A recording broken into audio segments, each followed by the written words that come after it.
जय हिंद दोस्तों, स्वागत है आपका हमारी यूट्यूब चैनल में। आज के वीडियो में हम जो बीए सेकेंड ईयर है उसकी जो हिंदी साहित्य सेकंड से संबंधित हम आपको बहुत ही इम्पोर्टेंट क्वेश्चन जो बहुविकल्पी क्वेश्चन हैं, वस्तुनिष्ठ प्रश्न हैं, हम आपके लिए लेकर आए हैं। तो वीडियो को अवश्य पूरा देखें, क्योंकि इनमें से ही आपके लिए जो पेपर होते हैं सेकेंड ईयर के, बीए सेकेंड ईयर के, उनमें से उसमें यही में से जो बहुविकल्पी प्रश्न आते हैं इसी में से पूछे जाते हैं। तो वीडियो को पूरा अवश्य देखें आप। और अगर अभी तक आपने चैनल को सब्सक्राइब नहीं किया तो चैनल को सब्सक्राइब कर लें, और वीडियो को लाइक नहीं किया तो वीडियो को लाइक कर लें और बेल आइकन को दबाएं और ऑल पर क्लिक करें, ताकि आपके यहाँ ऑल जो है वीडियो की नोटिफिकेशन आपके यहाँ पहुँचे। और वीडियो को ज़्यादा से ज़्यादा शेयर करें ताकि अन्य लोग भी यह वीडियो देख सकें। तो चलिए वीडियो को स्टार्ट करते हैं। आज का जो अपना फर्स्ट क्वेश्चन है वह है कि हिंदी का मूलाधार है। तो क्या है हिंदी का मूला आधार है? तो आपका जो सही आंसर है वह है विकल्प नंबर ए। विकल्प नंबर ए संस्कृत आपका सही आंसर हो जाएगा। हिंदी का मूलाधार क्या है? तो आपका आंसर होगा संस्कृत।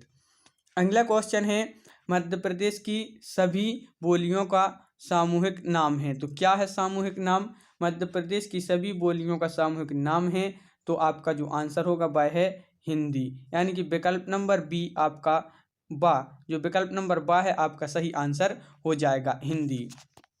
अगला क्वेश्चन है कि आकार बहुला भाषाएं किसके अंतर्गत आती हैं? तो जो आकार बहुला भाषाएं होती हैं, आकार बहुला भाषाएं किसके अंतर्गत आती हैं? तो आपका जो सही आंसर है, जो सही विकल्प है वह है विकल्प नंबर बा। विकल्प नंबर बा आपका सही आंसर हो जाएगा पश्चिमी हिंदी। पश्चिमी हिंदी आपका बिल्कुल सही आंसर हो जाएगा। अगला क्वेश्चन है कि ब्रज भाषा का स्वरूप है। तो क्या है ब्रज भाषा का स्वरूप? ब्रज भाषा का स्वरूप है क्वेश्चन नंबर 4 का आंसर। ब्रज भाषा का स्वरूप है तो क्या होगा? आपका जो सही आंसर है वह है विकल्प नंबर सा। विकल्प नंबर सा आपका सही आंसर हो जाएगा मधुर और कर्णप्रिय। मधुर और कर्णप्रिय यानी कि विकल्प नंबर सा आपका बिल्कुल सही आंसर हो जाएगा। अगला क्वेश्चन है अवधी बघेली छत्तीसगढ़ी आती हैं। तो किसके अंतर्गत आती हैं यह बोलियां? अवधी बघेली छत्तीसगढ़ी यह आती हैं तो किसके अंतर्गत आती हैं? तो यह आती हैं पूर्वी हिंदी। पूर्वी हिंदी में आती हैं, यानी कि विकल्प नंबर ए सही आंसर है। अगला क्वेश्चन है कि पूर्वी हिंदी के कितने रूप मिलते हैं? तो जो पूर्वी हिंदी है इसके कितने रूप मिलते हैं? तो आपका जो आंसर होगा वह है 3, यानी कि विकल्प नंबर बी आपका सही आंसर हो जाएगा बा। विकल्प नंबर बा की पूर्वी हिंदी के कितने रूप मिलते हैं? तो आपका आंसर होगा 3। अगला क्वेश्चन है कि रीवा सीधी सतना शहडोल में बोली जाती हैं। तो कौन सी भाषा बोली जाती है? रीवा सीधी सतना शहडोल में बोली जाने वाली भाषाएं कौन सी हैं? तो आपका आंसर होगा बघेली। विकल्प नंबर आ बिल्कुल सही आंसर हो जाएगा। अगला क्वेश्चन है अनाज जिसे हिंदी भाषा कहा जाता है, आज जिसे हिंदी भाषा कहा जाता है उसका प्रारंभिक रूप है। तो क्या है इसका प्रारंभिक रूप? आज जिसे हिंदी भाषा कहा जाता है उसका प्रारंभिक रूप है। तो आपका जो सही आंसर है वह है विकल्प नंबर सा। विकल्प नंबर सा आपका सही आंसर हो जाएगा खड़ी बोली। खड़ी बोली बिल्कुल सही आंसर है। अगला क्वेश्चन है कि भावाई व्यक्ति का सबसे सशक्त माध्यम है। तो कौन सा है सबसे सशक्त माध्यम? भावाभिव्यक्ति का सबसे सशक्त माध्यम है तो कौन सा है? तो आपका जो सही आंसर होगा वह है भाषा। कौन सा है? भाषा। भाषा आपका बिल्कुल सही आंसर है। अगला क्वेश्चन है कि समर्थ रचनात्मक भाषा है तो कौन सी है? समर्थ रचनात्मक भाषा है तो कौन सी है समर्थ रचनात्मक भाषा? तो आपका जो सही आंसर है वह है खड़ी बोली हिंदी। खड़ी बोली हिंदी विकल्प नंबर सा सही आंसर हो जाएगा। अगला क्वेश्चन है कि संपूर्ण राष्ट्र के लोगों के विचार विनिमय का माध्यम बनती है। तो क्या बनती है? तो इसका जो सही आंसर है वह है राष्ट्रभाषा। क्या बनती है? राष्ट्रभाषा। जो राष्ट्रभाषा है संपूर्ण राष्ट्र के लोगों के विचार विनिमय का माध्यम बनती है, यानी कि विकल्प नंबर आ सही आंसर हो जाएगा। अगला क्वेश्चन है क्वेश्चन नंबर 12 कि हिंदी को भारत संघ की राजभाषा के रूप में कब स्वीकार किया गया? मोस्ट इम्पोर्टेंट क्वेश्चन है कि हिंदी को भारत संघ की राजभाषा के रूप में कब स्वीकार किया गया? तो आपका जो सही आंसर है वह है 14 सितंबर 1949 में। कब स्वीकार किया गया था? 14 सितंबर 1949 में। अगला क्वेश्चन है कि केंद्र तथा राज्य सरकारें आपसी पत्र व्यवहार किस भाषा में करती हैं? तो कौन सी भाषा में करती हैं? केंद्र और राज्य सरकार जो होती हैं वह आपसी पत्र व्यवहार किस भाषा में करती हैं? तो आपका जो बिल्कुल सही आंसर है वह है हिंदी राजभाषा। क्या है? हिंदी राजभाषा, यानी कि विकल्प नंबर सा सही आंसर हो जाएगा। अगला क्वेश्चन है जो भाषा अन्य भाषा भाषियों के संपर्क स्थापित करने के लिए व्यवहार में प्रयुक्त होती हैं उसे कहते हैं। तो उसे अपन क्या कहते हैं? तो उसे अपन कहते हैं संपर्क भाषा। क्या कहते हैं? संपर्क भाषा, यानी कि जो विकल्प नंबर सा है बिल्कुल सही आंसर हो जाएगा, संपर्क भाषा। अगला क्वेश्चन है कि गोपनीय कार्यों के लिए किस भाषा का प्रयोग किया जाता है? तो कौन सी भाषा का प्रयोग करते हैं? गोपनीय कार्यों के लिए कौन सी भाषा का प्रयोग किया जाता है? तो आपका आंसर होगा कूट भाषा। कौन सी भाषा? जो कूट भाषा होती है इसका प्रयोग गोपनीय कार्यों के लिए किया जाता है। अगला क्वेश्चन है कि तत्सम शब्द होते हैं। तो तत्सम शब्द होते हैं कैसे होते हैं? स्रोत भाषा। स्रोत भाषा बिल्कुल सही आंसर है कि तत्सम शब्द होते हैं, तो आपका आंसर होगा स्रोत भाषा। अगला क्वेश्चन है कि भाषा में महत्व होता है। भाषा में महत्व होता है तो किसका महत्व होता है? तो इसका जो क्वेश्चन नंबर 17 है इसका जो सही आंसर होगा वह है सामर्थ्य शब्दों का। किसका? सामर्थ्य शब्दों का, यानी कि विकल्प नंबर आ सही आंसर हो जाएगा। अगला क्वेश्चन है कि तद्भव शब्द होते हैं। तद्भव शब्द होते हैं तो किससे उत्पन्न होते हैं? तद्भव शब्द। तो जो तद्भव शब्द होते हैं स्रोत भाषा से उत्पन्न होते हैं। किससे उत्पन्न होते हैं? स्रोत भाषा से उत्पन्न होते हैं तद्भव शब्द। अगला क्वेश्चन है कि विभिन्न भाषाओं के शब्द प्रयोग से हिंदी पिछड़ गई, समृद्ध हुई, गुलाम हो गई, विकास रुक गया। तो आपका जो सही आंसर है वह है समृद्ध हुई। समृद्ध हुई यानी कि विकल्प नंबर बा आपका सही आंसर हो जाएगा। विभिन्न भाषाओं के शब्द प्रयोग से हिंदी समृद्ध हुई। अगला क्वेश्चन है देशज का अर्थ बताना है आपको। यहाँ पर देशज का अर्थ बताना है क्वेश्चन नंबर 20 का आंसर कि देशज का अर्थ क्या होगा? तो आपका जो सही आंसर होगा वह है देश में उत्पन्न, यानी कि विकल्प नंबर सा सही आंसर हो जाएगा। देशज का जो अर्थ सही होगा वह है देश में उत्पन्न। अगला क्वेश्चन है आगत का अर्थ है। तो आपको यहाँ पर आगत का अर्थ बताना है। आगत का अर्थ है तो आगत का क्या अर्थ है? तो आगत का जो सही अर्थ है वह है आया हुआ, यानी कि विकल्प नंबर आ सही आंसर हो जाएगा। आगत का अर्थ है आया हुआ। अगला क्वेश्चन है कामता प्रसाद गुरु की प्रसिद्धि का आधार है। तो कौन सा आधार है? कामता प्रसाद गुरु की प्रसिद्धि का आधार है। तो इनका जो प्रसिद्धि का आधार है वह है हिंदी व्याकरण ग्रंथ। क्या है? हिंदी व्याकरण ग्रंथ, यानी कि विकल्प नंबर 1 सही आंसर हो जाएगा। अगला क्वेश्चन है कि कामता प्रसाद गुरु ने संपादन किया है। तो किसका संपादन किया है? कामता प्रसाद गुरु ने संपादन किया है। तो किसका संपादन किया है? तो आपका जो आंसर होगा वह है क्या? विकल्प नंबर बा। विकल्प नंबर बा आपका सही आंसर हो जाएगा कि बाल सखा और सरस्वती का। बाल सखा और सरस्वती का कामता प्रसाद गुरु ने संपादन किया है। अगला क्वेश्चन है कि किशोरीदास वाजपेयी का प्रमुख स्थान है। तो कौन सा स्थान है? किशोरीदास वाजपेयी जी का प्रमुख स्थान है तो कौन सा है? तो आपका जो सही आंसर है वह है व्याकरण चर्चा में। व्याकरण चर्चा में इनका स्थान है। किशोरीदास वाजपेयी जी का प्रमुख स्थान है। और अगला क्वेश्चन है क्वेश्चन नंबर 25 कि हिंदी शब्दानुशासन की रचनाकार हैं। हिंदी शब्दानुशासन की रचनाकार हैं तो मोस्ट इम्पोर्टेंट क्वेश्चन है हिंदी शब्दानुशासन की रचनाकार। तो आपका जो सही आंसर होगा वह है विकल्प नंबर बा। विकल्प नंबर बा आपका सही आंसर होगा किशोरीदास वाजपेयी। किशोरीदास वाजपेयी बिल्कुल आपका सही आंसर है। अगला क्वेश्चन है कि संस्कृत के 5 अध्याय की रचनाकार है। Most important question. संस्कृत के 5 अध्याय के जो है रचनाकार हैं वह कौन है? तो आपका आंसर होगा किशोरीदास वाजपेयी। कौन है? किशोरीदास वाजपेयी। विकल्प नंबर बी बा बिल्कुल सही आंसर हो जाएगा। विकल्प नंबर बी की किशोरीदास वाजपेयी बिल्कुल सही आंसर है। अगला क्वेश्चन है कि हिंदी की लिपि है, तो हिंदी की लिपि कौन सी है? 27 का आंसर बताना। हिंदी की लिपि है तो आपका आंसर होगा देवनागरी। कौन सी लिपि है? देवनागरी है हिंदी की लिपि। अगला क्वेश्चन है देवभाषा मानी गई है, तो कौन सी मानी गई है? मोस्ट इंपॉर्टेंट क्वेश्चन है। देवभाषा मानी गई है संस्कृत, देववाणी, हिंदी या देवनागरी। तो आपका जो आंसर होगा कि देवभाषा मानी गई है तो आपका आंसर होगा संस्कृत। संस्कृत आपका बिल्कुल सही आंसर होगा, विकल्प नंबर आ। अगला क्वेश्चन है रामचरितमानस की रचनाकार, तो बहुत ही सरल क्वेश्चन है, तो इसका आंसर तो सबसे ही बनना चाहिए कि रामचरितमानस के रचनाकार हैं, तो आपका आंसर होगा तुलसीदास। तुलसीदास बिल्कुल सही आंसर होगा।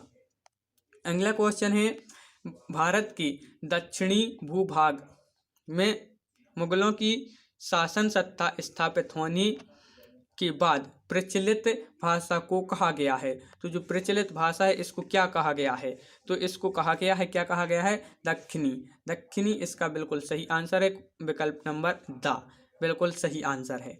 अगला क्वेश्चन है कि खड़ी बोली को साहित्यिक भाषा का स्थान प्राप्त हुआ, तो कब हुआ था? खड़ी बोली को साहित्यिक भाषा का स्थान प्राप्त हुआ था, कब हुआ था? आदिकाल में, मध्यकाल में, आधुनिक काल में या कभी नहीं? तो आपका जो सही आंसर है वह है आधुनिक काल में। आधुनिक काल में जो खड़ी बोली है इसको साहित्यिक भाषा का जो है स्थान प्राप्त हुआ था। अगला क्वेश्चन है कि भारत देश कब स्वतंत्र हुआ, तो जो भारत देश है यह कब स्वतंत्र हुआ था? तो आपका जो आंसर है वह 15 अगस्त सन 1947।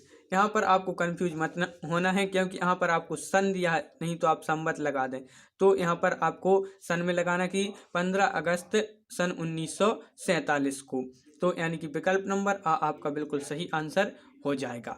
अगला क्वेश्चन है कि भाषा के लिए उपयोगी होते हैं, तो भाषा के लिए उपयोगी होते हैं, तो क्या होते हैं भाषा के लिए उपयोगी? तो भाषा के लिए उपयोगी होते हैं सार्थक शब्द। क्या होते हैं? सार्थक जो शब्द होते हैं यह भाषा के लिए उपयोगी होते हैं। अगला क्वेश्चन है पाठशाला का उर्दू पर्याय है, तो जो पाठशाला है इसका उर्दू पर्याय आपको बताना है, तो उर्दू पर्याय जो होगा वह है मदरसा। क्या होगा? मदरसा। अगला क्वेश्चन है आकार बहुला भाषाएं हैं, आकार बहुला भाषाएं हैं, तो कौन सी हैं? आपको यहाँ पर आकार बहुला भाषाएं बताना है, तो आपका जो सही आंसर है वह है विकल्प नंबर आ। विकल्प नंबर आ आपका सही आंसर हो जाएगा कि आकार बहुला भाषाएं हैं जो वह है खड़ी बोली, हरियाणवी और दक्षिणी। आपका बिल्कुल सही आंसर हो जाएगा। अगला क्वेश्चन है कि भारत में सबसे पहले किस विश्वविद्यालय में हिंदी को MA तक पाठ्यक्रम में स्थान मिला है? तो मोस्ट इम्पोर्टेंट क्वेश्चन है, तो वह जो विश्वविद्यालय है वह कौन सा है? कलकत्ता। कौन सा विश्वविद्यालय है? कलकत्ता आपका बिल्कुल सही आंसर होगा। अगला क्वेश्चन है कि स्वतंत्र भारत के प्रथम राष्ट्रपति थे, तो आपको स्वतंत्र भारत की बताना है। स्वतंत्र भारत के प्रथम राष्ट्रपति थे तो कौन थे? तो आपका जो सही आंसर होगा वह है विकल्प नंबर बा राजेंद्र प्रसाद। डॉक्टर राजेंद्र प्रसाद जी जो थे स्वतंत्र भारत के प्रथम कौन थे? राष्ट्रपति थे। अगला क्वेश्चन है भारतवर्ष के राष्ट्र कवि हैं, तो आपको यहाँ पर भारतवर्ष की राष्ट्र कवि बताना है। क्वेश्चन नंबर 38 का जो आंसर होगा वह है मैथिली शरण गुप्त। मैथिली शरण गुप्त आपका बिल्कुल सही आंसर हो जाएगा कि भारतवर्ष के राष्ट्र कवि हैं तो कौन है? तो आपका आंसर होगा मैथिली शरण गुप्त। अगला क्वेश्चन है कि तत्सम शब्द का उदाहरण है, यहाँ पर आपको तत्सम शब्द का उदाहरण बताना है कि तत्सम शब्द का उदाहरण है तो कौन सा है? तो आपका जो सही आंसर है वह है ग्रंथि। ग्रंथि विकल्प नंबर जो बा है बिल्कुल सही आंसर हो जाएगा। तत्सम शब्द का उदाहरण आपको बताना था, तो आपका जो सही आंसर है वह है ग्रंथि। अगला क्वेश्चन है तद्भव शब्द का उदाहरण। अब यहाँ से आपको तद्भव का बताना है, तो तद्भव का जो उदाहरण है वह है क्या? घर, यानी कि विकल्प नंबर बा सही आंसर है। अगला क्वेश्चन है कि विस्मय किस रस का स्थायी भाव है, तो विस्मय आपको बताना है। विस्मय किस रस का स्थायी भाव है, तो आपको बताना है। इसका जो सही आंसर है वह है विकल्प नंबर सा कि अद्भुत। जो अद्भुत रस है यह विस्मय किस रस का स्थायी भाव है? तो आपका आंसर होगा अद्भुत। अगला क्वेश्चन है कि हिंदी साहित्य के आदिकाल का जैन साहित्य किस भाषा में लिखा गया था? तो कौन सी भाषा में लिखा गया था? हिंदी साहित्य के आदिकाल में जो जैन साहित्य है यह कौन सी भाषा में लिखा गया था? तो आपका बिल्कुल जो सही आंसर होगा वह है अपभ्रंश। अपभ्रंश भाषा में जैन साहित्य लिखा गया था। अगला क्वेश्चन है कि सम्राट अकबर के नवरत्नों में कौन नहीं था? तो कौन नहीं थे? सम्राट अकबर के नवरत्नों में कौन नहीं था? तो आपका जो आंसर होगा वह है बैरम खां। बैरम खां बिल्कुल सही आंसर हो जाएगा। आपसे यहाँ पर नहीं पूछा है कि सम्राट अकबर के नवरत्नों में कौन नहीं था, तो नहीं था तो बैरम खां विकल्प नंबर द सही आंसर हो जाएगा। अगला क्वेश्चन है कि रीतिकाल के लिए कौन सा नाम प्रचलित नहीं है? तो आपको यहाँ पर फिर से क्वेश्चन को बड़े ध्यान से पढ़ना होगा, क्योंकि यहाँ पर आपसे नहीं पूछा है कि रीतिकाल के लिए कौन सा नाम प्रचलित नहीं है। तो आपका जो सही आंसर होगा वह है विकल्प नंबर सा कि पूर्व मध्यकाल। पूर्व मध्यकाल विकल्प नंबर सा आपका बिल्कुल सही आंसर हो जाएगा। अगला क्वेश्चन है कि छायावाद के प्रमुख कवियों में निम्न में से किसकी कवि के रूप में गणना नहीं की जाती है? तो वह कौन है जिसकी कवि के रूप में गणना नहीं की जाती है? तो आपका जो सही आंसर होगा वह जयशंकर प्रसाद। जयशंकर प्रसाद जी की जो गणना है यह कवि के रूप में नहीं की जाती है छायावाद के प्रमुख कवियों में। अगला क्वेश्चन है कि भवानी प्रसाद मिश्र की प्रमुख कृति कौन सी है? प्रमुख बताना है आपको कि भवानी प्रसाद मिश्र जी की प्रमुख कृति कौन सी है? तो आपका आंसर होगा गीत फरोश। गीत फरोश आपका बिल्कुल सही आंसर हो जाएगा विकल्प नंबर सा। अगला क्वेश्चन है कविता के क्षेत्र में कौन सा शब्द परिभाषक नहीं है? यहाँ पर आपको नहीं बताना है कविता के क्षेत्र में कौन सा शब्द परिभाषक नहीं है। तो जो नहीं है वह है विद्रोही कविता। विद्रोही कविता विकल्प नंबर द सही आंसर हो जाएगा, विद्रोही कविता। दोस्तों अगर अभी तक आपने हमारे चैनल को सब्सक्राइब नहीं किया है तो चैनल को जरूर सब्सक्राइब कर लें और वीडियो को लाइक कर लें, और ज़्यादा से ज़्यादा आपको वीडियो को शेयर करना है ताकि अन्य लोग भी देख सकें। तो दोस्तों को शेयर करें ताकि उनको भी यह लाभ हो सके। तो अगला क्वेश्चन है जो अपना 48वां क्वेश्चन है कि गद्य रचना की लघु विधाओं में कौन सा नाम शामिल नहीं है? तो कौन सा नाम शामिल नहीं है? तो आपका जो सही आंसर होगा वह है जीवनी। जीवनी जो नाम है यह गद्य रचना की लघु विधाओं में यह नाम शामिल नहीं है। अगला क्वेश्चन है कि संचारी भाव का संबंध निम्न में से किससे है? तो यहाँ पर आपको संचारी भाव का संबंध बताना है किससे है? गुण, अलंकार, छंद, रस। तो आपका जो सही आंसर होगा वह है रस। रस से संबंध, संचारी भाव का संबंध है किससे? रस से। अगला क्वेश्चन है कि मालिनी छंद के प्रत्येक चरण में कितने वर्ण होते हैं? तो आपने जो मालिनी छंद तो पढ़ा ही होगा। मालिनी छंद के प्रत्येक चरण में कितने वर्ण होते हैं? तो कितने वर्ण होते हैं? तो 15। कितने वर्ण होते हैं? 15 विकल्प नंबर सा सही आंसर हो जाएगा। अगला क्वेश्चन है कि शब्दालंकार के प्रमुख भेद कितने हैं? तो आपने अलंकार तो पढ़े हैं, शब्द अलंकार, अर्थ अलंकार जी। तो शब्द अलंकार के प्रमुख भेद कितने होते हैं? तो इसका जो सही आंसर है वह है विकल्प नंबर सा। विकल्प नंबर सा सही आंसर हो जाएगा 5। कितने हैं शब्द अलंकार के प्रमुख भेद आपको बताना है, तो कितने हैं? 5। अगला क्वेश्चन है कि हिंदुस्तानी किस भाषा का पर्याय है?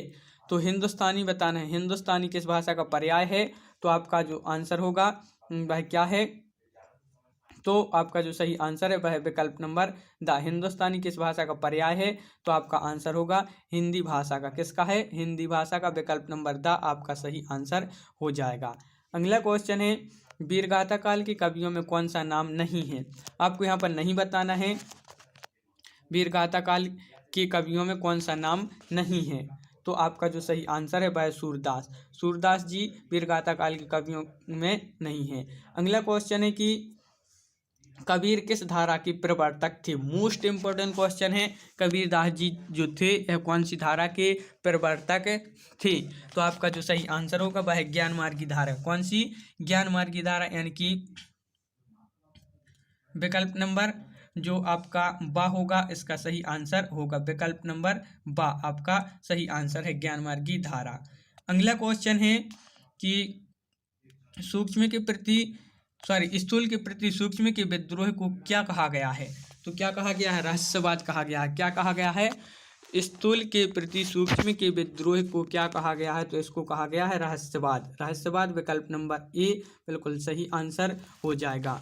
अगला क्वेश्चन है कि इनमें से कौन सा लेखक नई कहानी का कहानीकार नहीं है? आपको यहाँ पर नहीं बताना था, तो जो है वह है जयशंकर प्रसाद। जयशंकर प्रसाद यानी कि विकल्प नंबर द सही आंसर हो जाएगा, क्योंकि यहाँ आपसे नहीं पूछा था कि इनमें से कौन सा लेखक नई कहानी का कहानीकार नहीं है, तो जयशंकर प्रसाद जी नहीं है। अगला क्वेश्चन है इनमें से कौन सी रचना भारतेंदु हरिश्चंद्र की नहीं है? तो आपको बताना है कौन सी रचना भारतेंदु हरिश्चंद्र जी की नहीं है। तो आपका जो आंसर होगा वह है गोदान। गोदान यानी कि विकल्प नंबर द सही आंसर हो जाएगा। अगला क्वेश्चन है रसात्मक वाक्यम काव्यम। काव्य की परिभाषा किसकी है? मोस्ट इंपॉर्टेंट क्वेश्चन, अनेक बार यह क्वेश्चन परीक्षा में आ चुका है कि रसात्मक काव्यम वाक्यम काव्यम जो काव्य की परिभाषा है किसकी है? तो यह है आचार्य नगेंद्र। किसकी है? आचार्य नगेंद्र आपका सही आंसर हो जाएगा, आचार्य नगेंद्र। अगला क्वेश्चन है कि वैराग्य किस रस का स्थायी भाव है? तो आपको बताना है वैराग्य किस रस का स्थायी भाव है? तो आपका आंसर होगा शांत। शांत बिल्कुल सही आंसर हो जाएगा, शांत विकल्प नंबर द। अगला क्वेश्चन है रोला के प्रत्येक चरण में कितनी मात्राएं होती हैं? तो आपने रोला पढ़ा ही होगा, रोला के प्रत्येक चरण में कितनी मात्राएं होती हैं? तो आपका आंसर होगा कितनी? 24। 24 विकल्प नंबर द सही आंसर हो जाएगा, 24 मात्राएं होती हैं। अगला क्वेश्चन है जहां शब्द में चमत्कार हो वहां कौन सा अलंकार होता है? तो आपको यहाँ पर बताना है कौन सा अलंकार होता है जहां शब्द में चमत्कार हो। तो आपका जो सही आंसर है वह है शब्द अलंकार। शब्द अलंकार विकल्प नंबर आ सही आंसर हो जाएगा। अगला क्वेश्चन है कि मध्य प्रदेश में बोली जाने वाली एक बोली बताइए। तो आपको यहाँ पर एक बोली बताना है, मध्य प्रदेश में बोली जाने वाली कोई एक बोली, तो वह है बघेली। कौन सी है? बघेली सही आंसर हो जाएगा। भारत की संपर्क भाषा बताना है आपको, भारत की संपर्क भाषा। तो इसका जो सही आंसर है वह क्या है? तो वह है हिंदी। हिंदी विकल्प नंबर आ सही आंसर हो जाएगा। अगला क्वेश्चन है पृथ्वीराज रासो की रचयिता है। तो आपको यहाँ पर पृथ्वीराज रासो की रचयिता बताना है, तो इसका जो सही आंसर होगा वह है चंद्रबरदाई। यहाँ थोड़ी सा मिसप्रिंट हो गया है, तो कुछ बात नहीं। पृथ्वीराज रासो की रचयिता है तो कौन है? चंद्रबरदाई, यानी कि विकल्प नंबर सा बिल्कुल सही आंसर हो जाएगा। अगला क्वेश्चन है खड़ी बोली कविता का पल्लव काल किसे कहा जाता है? तो किसे कहा जाता है? तो इसका जो सही आंसर होगा वह है द्विवेदी युग, द्विवेदी काल। द्विवेदी काल आपका बिल्कुल सही आंसर हो जाएगा, विकल्प नंबर बा। अगला क्वेश्चन है मुक्त छंद की प्रणेता है। तो प्रणेता बताना है मुक्त छंद की, मोस्ट इंपोर्टेंट क्वेश्चन है। तो इसका जो सही आंसर होगा वह है सूर्यकांत त्रिपाठी निराला। निराला जी हैं मुक्त छंद के कौन? प्रणेता। अगला क्वेश्चन है निम्नलिखित में से कौन सा कवि भक्तिकालीन निर्गुण भक्त कवि नहीं है? तो आपको यहाँ पर नहीं बताना है, तो जो नहीं है वह नहीं है जगनेक। कौन नहीं है? जगनेक आपका बिल्कुल सही आंसर हो जाएगा, जगनेक। अगला क्वेश्चन है आचार्य रामचंद्र शुक्ल ने किस कवि को प्रेमाख्यान परंपरा का जो है प्रथम कवि माना है? तो किसको माना है? तो आपका जो सही आंसर होगा वह है कुतुबन को। कुतुबन यानी कि विकल्प नंबर आ सही आंसर हो जाएगा। अगला क्वेश्चन है रामचंद्रिका के रचयिता हैं। तो रामचंद्रिका यह किसकी रचना है? तो जो रामचंद्रिका है यह है केशवदास। किसकी? केशवदास की यह रचना है।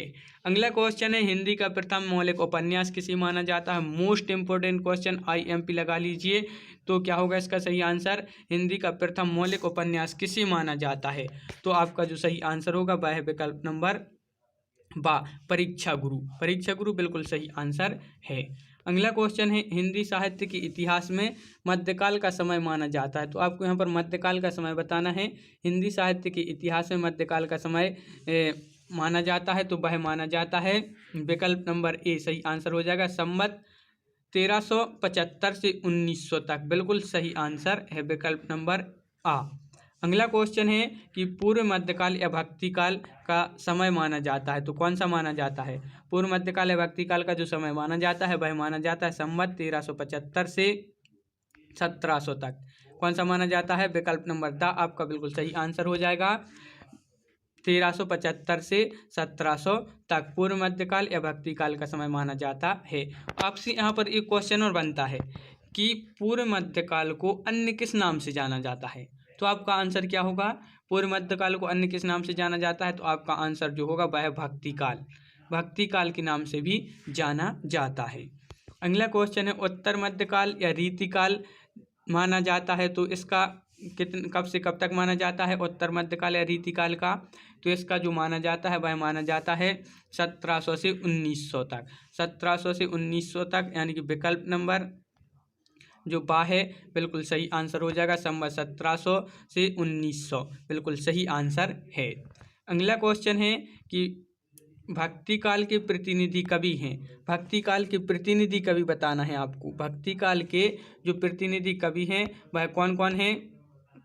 तो इसका जो सही आंसर होगा वह है विकल्प नंबर सा। भक्तिकाल के प्रतिनिधि कवि हैं, तो आपका आंसर होगा सूरदास जी, तुलसीदास जी और कबीरदास जी। अगला क्वेश्चन है संत काव्य परंपरा के कवि हैं, तो यहाँ पर आपको संत काव्य परंपरा के कवि बताना है। तो आपका जो सही आंसर है वह है कबीर। कौन है? कबीर, कबीरदास जी हैं। अगला क्वेश्चन है कि सूफी काव्य परंपरा के प्रतिनिधि कवि हैं। सूफी काव्य परंपरा के प्रतिनिधि कवि हैं, तो कौन है? तो आपका जो सही आंसर होगा वह है विकल्प नंबर बा। विकल्प नंबर बा बिल्कुल सही आंसर है। कौन कौन से हैं? जायसी जी, कुतुबन और अमीर खुसरो आपका बिल्कुल सही आंसर होगा। अगला क्वेश्चन है कि निर्गुण भक्तिधारा के कवि हैं। आपको यहाँ पर निर्गुण भक्तिधारा के कवि बताना है कि निर्गुण भक्तिधारा के कवि हैं, तो वह हैं कबीरदास। कौन है? कबीरदास जी आपका बिल्कुल सही आंसर, विकल्प नंबर सा। अगला क्वेश्चन प्रेम मार्ग की शाखा के कवि हैं, तो आपको यहाँ पर प्रेम मार्ग की शाखा के कवि बताना है। प्रेम मार्ग की शाखा के कवि तो कौन है? जायसी, जायसी जी बिल्कुल सही आंसर। प्रेम मार्ग की शाखा के कवि हैं, तो आपका आंसर होगा जायसी जी। अगला क्वेश्चन है कि ज्ञान मार्ग की शाखा के कवि हैं, तो आपको यहाँ पर ज्ञान मार्ग की शाखा के कवि बताना है। तो ज्ञान मार्ग की शाखा के जो कवि हैं वह हैं कबीरदास। कौन है? कबीरदास। विकल्प नंबर बा सही आंसर होगा। अगला क्वेश्चन है कृष्ण भक्ति धारा किसके अंतर्गत आती है? तो कृष्ण भक्ति धारा किसके अंतर्गत आती है? तो यह आती है सगुण भक्ति धारा। किसके अंतर्गत आती है? सगुण भक्ति धारा के अंतर्गत आती है कृष्ण भक्ति धारा। अगला क्वेश्चन है राम भक्ति शाखा के कवि हैं, तो आप यहाँ पर आपसे राम भक्ति शाखा के कवि बताना है कि राम भक्ति शाखा के कवि हैं कौन है? तुलसीदास। कौन है? तुलसीदास जी जो हैं यह राम भक्ति शाखा के प्रमुख कवि हैं। अगला क्वेश्चन है 82 का आंसर क्या होगा कि कृष्ण भक्ति शाखा के कवि हैं, तो कृष्ण भक्ति शाखा के कवि बताना है, तो वह हैं सूरदास जी। सूरदास जी बिल्कुल सही आंसर होगा। कृष्ण भक्ति शाखा के कवि हैं तो सूरदास जी। अगला क्वेश्चन है कि रीतिकाल के प्रमुख कवि हैं, तो कौन है? रीतिकाल के प्रमुख कवि बताना है आपको। रीतिकाल के प्रमुख कवि हैं तो कौन है? तो इसका जो सही आंसर होगा वह है बिहारी, घनानंद और पद्माकर। बिहारी, घनानंद और पद्माकर आपका सही आंसर हो जाएगा। विकल्प नंबर बा रीतिकाल के प्रमुख कवि आपको बताना था, तो बिहारी, घनानंद और पद्माकर। अगला क्वेश्चन है कि रीतिकाल की मुख्य प्रवृत्ति रही तो क्या रही है? रीतिकाल की मुख्य प्रवृत्ति क्या रही है? तो आपका जो सही आंसर है वह है रीतिकाल की प्रमुख जो प्रवृत्ति थी वह थी नीति निरूपण और श्रृंगारिक चित्रण, यानी कि विकल्प नंबर बा सही आंसर हो जाएगा। अगला क्वेश्चन है कि रीतिमुक्त काव्यधारा के प्रमुख कवि हैं, तो रीतिमुक्त काव्यधारा की प्रमुख कवि हैं तो कौन है? घनानंद। कौन है? घनानंद बिल्कुल सही आंसर हो जाएगा। रीतिमुक्त काव्यधारा के प्रमुख कवि हैं तो आपका आंसर होगा घनानंद। अगला क्वेश्चन है खड़ी बोली कविता का पल्लव काल किसे कहा जाता है? खड़ी बोली कविता का पल्लव काल किसे कहा जाता है? तो आपका जो सही आंसर है वह है द्विवेदी काल को। किसको कहा जाता है? द्विवेदी काल को खड़ी बोली कविता का पल्लव काल कहा जाता है। अगला क्वेश्चन है आचार्य रामचंद्र शुक्ल ने किस कवि को प्रेमाख्यान परंपरा का प्रथम कवि माना है? तो कौन से हैं वह कवि? तो वह कवि है कुतुबन। कौन है? कुतुबन आपका विकल्प नंबर ए सही आंसर हो जाएगा। अगला क्वेश्चन है वीरगाथा काल के कवियों में कौन सा नाम नहीं है। तो नहीं बताना है आपको, क्वेश्चन को बड़े ध्यान से पढ़ना होगा क्योंकि यहाँ पर आपसे नहीं पूछा है, तो जल्दी जल्दी में आपको नहीं पढ़ना है, अच्छे ध्यान से पढ़ना होगा। वीरगाथा काल के कवियों में कौन सा नाम नहीं है, तो वह नाम नहीं है सूरदास। विकल्प नंबर द सही आंसर होगा। अगला क्वेश्चन है कबीर किस धारा के प्रवर्तक थे। मोस्ट इम्पोर्टेंट क्वेश्चन है, कौन सी धारा थी जिसके प्रवर्तक थे कबीरदास जी। तो आपका आंसर होगा ज्ञानमार्गी धारा। ज्ञानमार्गी धारा विकल्प नंबर बा बिल्कुल सही आंसर हो जाएगा। विकल्प नंबर बा ज्ञानमार्गी धारा। अगला क्वेश्चन है जहाँ शब्द में चमत्कार हो वहाँ कौन सा अलंकार है होता है। तो आपका सही आंसर होगा शब्द अलंकार। शब्द अलंकार बिल्कुल सही है। जहाँ शब्द में चमत्कार होता है होता है या हो, तो वहाँ कौन सा अलंकार होता है, वहाँ होता है शब्द अलंकार। अगला क्वेश्चन है निम्नलिखित में से कौन सा कवि भक्तिकालीन निर्गुण भक्त कवि नहीं है। तो नहीं है तो वह नहीं है जगनेक। कौन सी नहीं है, जगनेक। जगनेक बिल्कुल सही आंसर हो जाएगा। विकल्प नंबर द। अगला क्वेश्चन है स्थूल के प्रति सूक्ष्म के विद्रोह को क्या कहा गया है। तो इसको कहा गया है रहस्यवाद। क्या कहा गया है, रहस्यवाद। विकल्प नंबर आ सही आंसर हो जाएगा। स्थूल के प्रति सूक्ष्म का विद्रोह को क्या कहा गया है, तो इसको कहा गया है रहस्यवाद। अगला क्वेश्चन है छायावाद के प्रमुख कवियों में निम्न में से किसकी कवि के रूप में गणना नहीं की जाती। तो आपका जो आंसर है वह है जयशंकर प्रसाद। जयशंकर प्रसाद जी जो हैं इनकी कवियों के रूप में गणना नहीं की जाती छायावाद में। अगला क्वेश्चन है कविता के क्षेत्र में कौन सा शब्द परिभाषित नहीं है। तो कौन सा शब्द आपको नहीं बताना है, तो वह नहीं है कौन सा, विद्रोही कविता। विद्रोही कविता यानी कि विकल्प नंबर द सही आंसर हो जाएगा, विद्रोही कविता। अगला क्वेश्चन है आखिरी क्वेश्चन है यह गद्य रचना की लघु विधाओं में कौन सा नाम शामिल नहीं है। तो इसका जो सही आंसर होगा वह है क्या है, जल्दी से बताइए। अगर आपसे बनता है गद्य रचनाओं की लघु विधाओं में कौन सा नाम शामिल नहीं है, तो इसका जो सही आंसर है कि गद्य रचना की लघु विधाओं में कौन सा नाम शामिल नहीं है, तो वह नहीं है जीवनी। जीवनी बिल्कुल आपका सही आंसर हो जाएगा। विकल्प नंबर आ जीवनी। तो यह वीडियो आपको कैसा लगा कमेंट के माध्यम से बताना है। और वीडियो को लाइक नहीं किया अगर अभी तक आपने, तो वीडियो को लाइक कर लें। और चैनल को सब्सक्राइब नहीं किया तो चैनल को सब्सक्राइब कर लें और बेल आइकन पर क्लिक करें और ऑल पर क्लिक करें ताकि ऑल वीडियो की जो है नोटिफिकेशन आपके यहाँ पहुँचे। और जो PDF है इसके लिए आपको हमारे टेलीग्राम ग्रुप से जुड़ना होगा। टेलीग्राम ऐप में आपको सर्च करना होगा IAS स्टडी ट्रैक। यहाँ से आप हमारे टेलीग्राम ग्रुप को ज्वाइन कर सकते हैं, जहाँ पर हम जो वीडियो अपलोड करते हैं उसकी PDF फाइल यहाँ पर उपलब्ध कर देते हैं। और बहुत सारा स्टडी मटेरियल आपको सभी विषयों से संबंधित यहाँ पर मिल जाएगा। और हम जो BA सेकेंड ईयर है इसके सभी विषयों से संबंधित जितने भी बहुविकल्पीय प्रश्न होंगे उनकी वीडियो हम इसी तरह आपके लिए लाते रहेंगे। तो आप वीडियो को अवश्य देखें। और आज की वीडियो में बस इतना ही। जय हिंद।